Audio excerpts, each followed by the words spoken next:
Nationwide protests are taking place all over Israel today against the government's planned judicial overhaul. This as the coalition today advances another major portion of its controversial program toward a Knesset vote. ILTV Steve Leibovitz reports.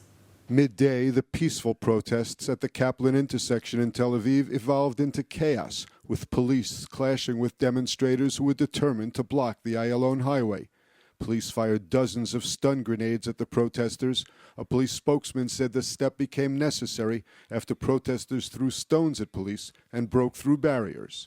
The so-called National Day of Disruption comes as the Law Committee presses forward today with its expected approval of the override clause that allows the government to cancel high court rulings with a simple Knesset majority of 61.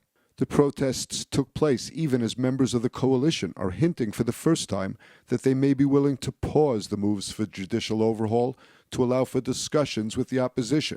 The offer would reportedly include a temporary halt of 1 week in all Knesset committee work on the issue.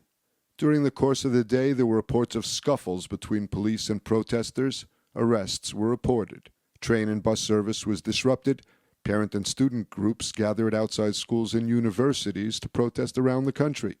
Protest marches were held in Tel Aviv, Jerusalem, and other cities. Health officials have walked out of hospitals. Many businesses are closed to allow workers to attend protests.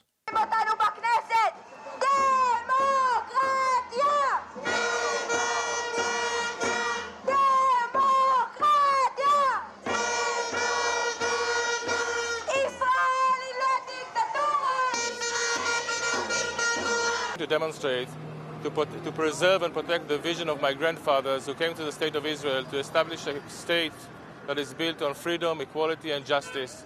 Ahead of the protest, former Attorney General Mendelblit caused a stir when he described the government's judicial overhaul plan as a regime coup. He called for the High Court to strike down bills if they are passed into law.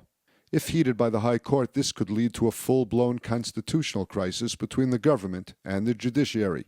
The National Day of Disruption is ending this evening with a mass rally in front of the Jerusalem home of Prime Minister Netanyahu.